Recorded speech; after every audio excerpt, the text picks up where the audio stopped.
Tree and this is Stitchless TV. Today on Stitchless TV I'm going to show you how you can make a simple kimono style jacket out of vintage scarves.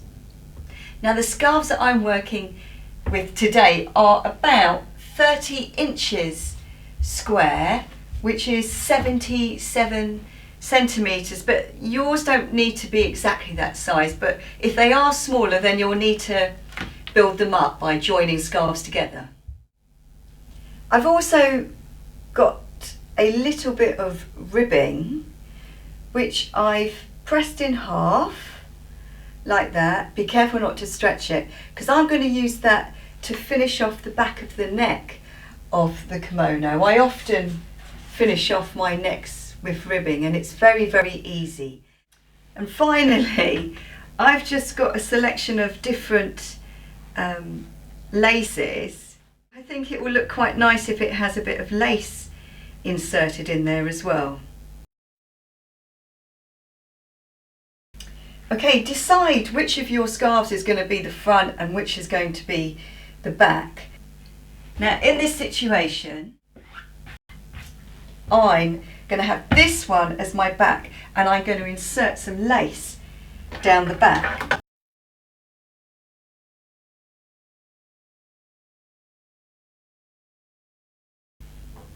Right, it's all about cutting the back neck. Now the width that I'm going to work to is 9.5.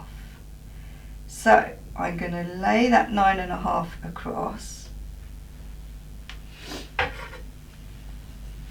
and kind of roughly cut a neck shape. Now I would say it's a good idea to check that my shoulders are the same measurement on either side. So I've got 9.5 there, I've got about 9.5 on that side. Now what happens is we are going to get this folded ribbon, pressed ribbing, which is just a stretchy fabric, folded in half, and we're going to lay it, we're going to have an overhang and we're going to lay it so that the raw edge is on the raw edge here, going around, and we're going to stretch it as we sew it on. So you end up with this kind of effect. Now to apply the ribbing on in this situation I'm using a straight stitch. So I've got about an inch of an overhang and I'm lining up the edge of my ribbing with the edge of my top, and as I sew, particularly around bends, I'm going to be stretching the ribbing, but not yet. First of all I'm just going to go forwards and backwards, and then with the needle in I'm going to do my first stretch. So look, I'm stretching it and holding it. So I've done that little bit, so I'm going to stretch the ribbing again and then just work your way all the way around. So it ends up looking like this at this stage, but don't worry that it looks a bit kind of gathered up because you're going to press it back into shape afterwards and it will look beautiful. But before you do that you need to zigzag these edges. So I'm going to turn the machine to F. Now a good tip when you're zigzagging the edges of ribbing is to turn it over so that you have the ribbing at the bottom. Right, so look at this. You see how it looks all a bit kind of gathered? Now what I want you to do is I want you to push the ribbing away and keeping it in the shape, so I'm sort of stretching it out into the shape that it was before we put the ribbing on, and I'm going to give it a good old press with a bit of steam. So you're sort of stretching it back out to how it was before you applied the ribbing. But it's really so important that you don't pull it out in a straight line because then you'll get a ripply ribbing. Look how professional and neat that is. And now is the time to cut off your overhang bits because you need to cut them in line with those shoulder seams. So that's the back all sorted out. So now it's time to sort out the front.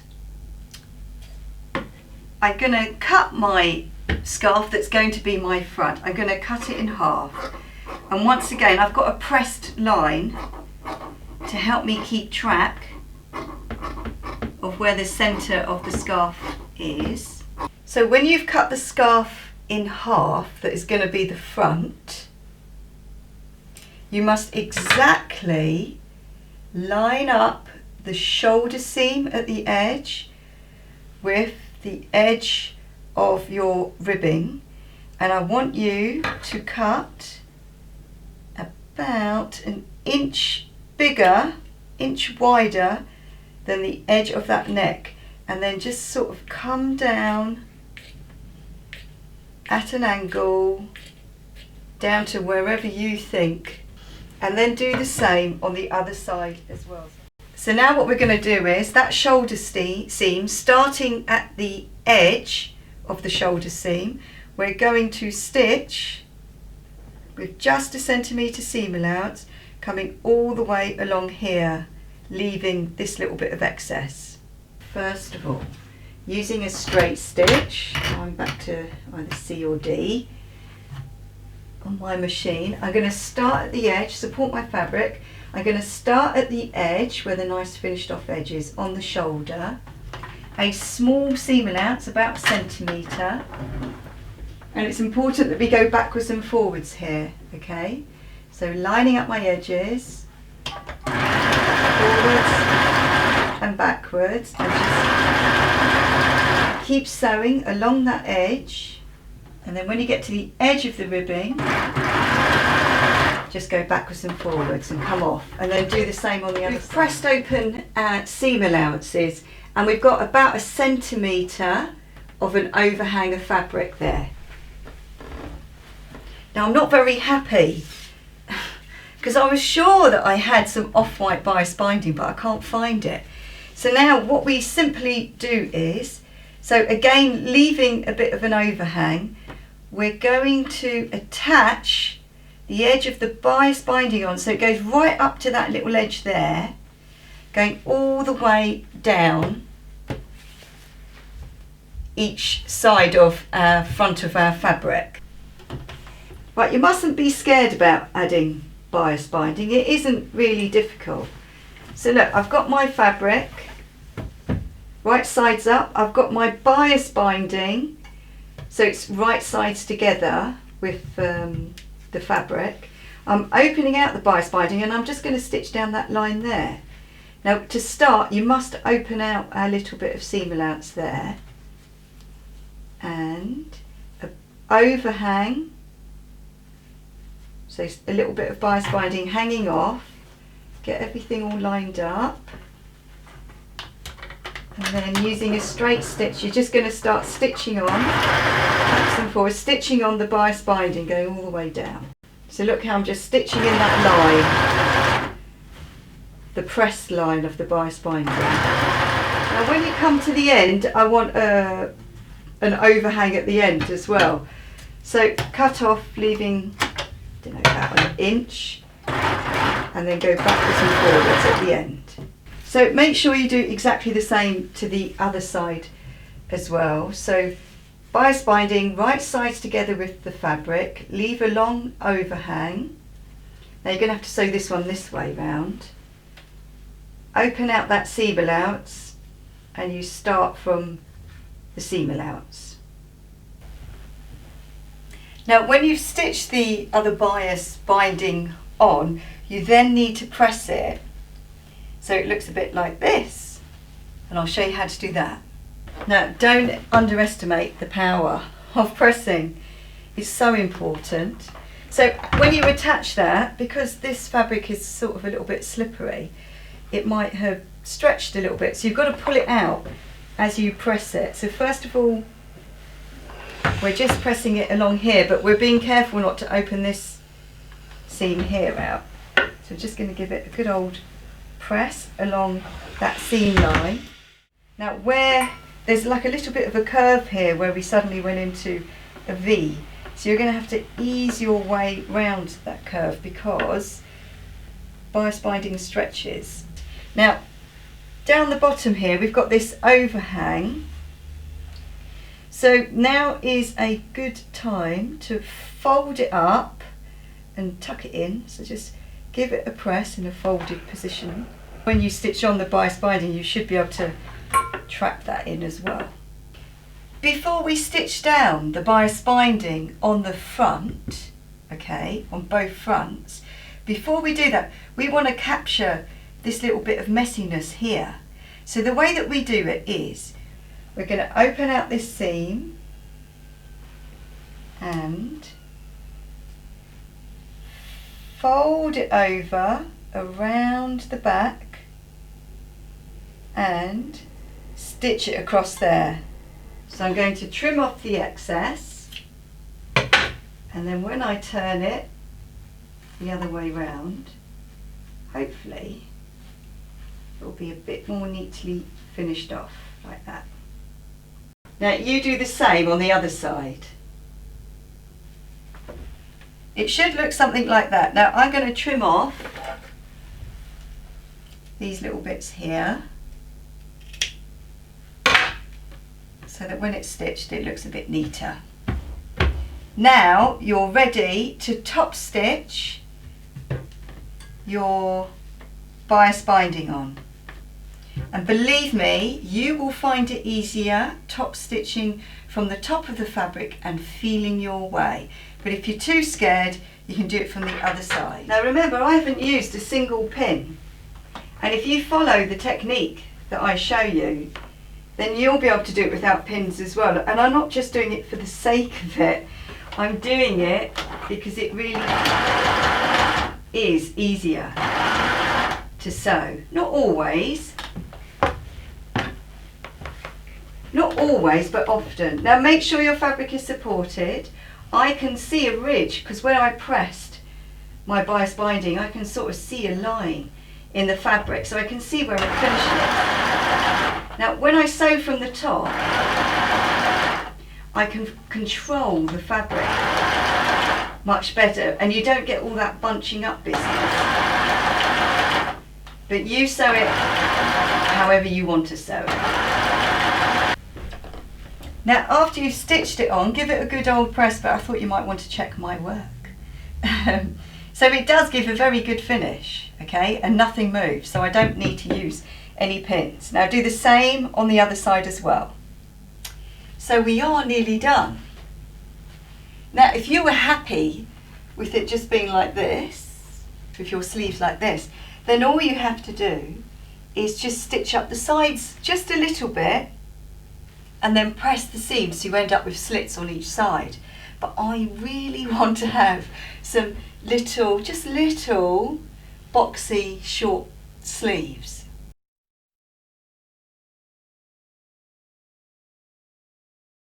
It's an evolving thing. My rectangle for my sleeves are 20 inches wide and they are 8 inches long. So now what I want to do is I want to very carefully fold over this sleeve, and I'm very importantly going to give myself a notch up at the top. Now what I want you to do is all of your raw edges, I want you to finish off, whether you use zigzag or overlocking, you've got to finish them off and keep this little notch here in the middle. That's important. So now what we're going to do is we're going to attach the sleeves on, which is going to be so easy. So that's my front, that's my neck. So I'm going to the shoulder seam. I'm going to get one of my sleeves, I'm going to put it right sides together with the shoulder seam, and I'm going to make sure that that notch that we did matches up with the shoulder seam, and I'll stitch down one side and then I'm going to stitch down the other side using a straight stitch, making sure that my fabric's right sides together. I'm matching up the notch with the shoulder seam at the side. So I'm going to do a kind of maybe 1/2 inch seam allowance, which I guess is about 1.5 centimetres. So I'm going to stitch straight down, but I'm going to stop a little bit away from the edge of the sleeve, so maybe 1/2 inch away from the edge. And then turn your fabric over, turn the whole lot over, because we try to have the bulk of our fabric on the left when we sew. Start again at that shoulder seam, backwards and forwards, same seam allowance, and now we're going to stitch down the other side of that sleeve. But remember, don't go all the way to the edge of the sleeve, stop about ½ inch.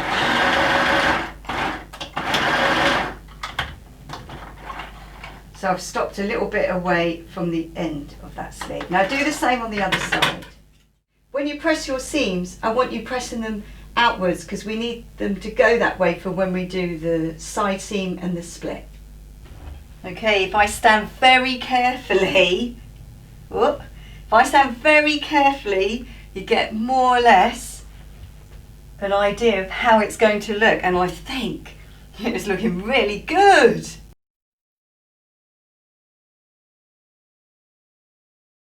So I've got my fabric right sides together. Now, starting in the armpit, where you can see we stopped with the stitch line when we stitched the sleeve on, okay? You're going to start from, and lining up actually, and lining up your hems. You're going to stitch down and just stop wherever you want your split to stop, and I want my split to stop there. So I'm going to stitch down there, and then when I've done that, I'm just going to stitch from there, coming along to the end of the sleeve. Then turn your fabric over, and keeping all the seams in the way that they're pressed, i.e. coming this way, go back to the machine and start sewing from where you started before, but coming down the sleeve. Now it's really important that these seams line up. So even if you've got to sort of ease or squash a bit of this stuff in to make it happen, this is the important part. This must line up. Now, so you get ease of movement. I know it sounds really strange because you've made it all lovely and then we're going to cut into it. You'll find that you will need a couple of little snips into that corner there, like that, so you get a bit of movement there, and you can always reinforce it with a bit more stitching.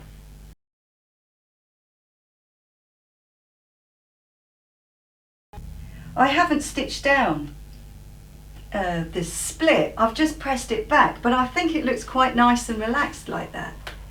So do you like it? I'm very pleased with it. I like the lace in the back, but of course you don't have to do that. I like the ribbing detail at the back, but you don't have to do that as well. You can simply cut out the back neck shape and then cut out the front, and when you do the bias binding, you just start at the bottom and keep going all the way round, but using the same method of stitching and pressing it down. I had to try it on. How could I not try it on? But that, wow,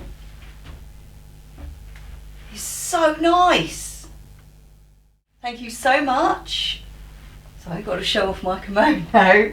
Thank you so much for watching Stitchless TV Sewing Channel. Now, if you make anything out of vintage scarves, but particularly if you make a kimono similar to this, I really want to see it on my Facebook page, Stitchless TV Sewing Channel. Thank you so much for watching. I love all your comments. Please leave comments.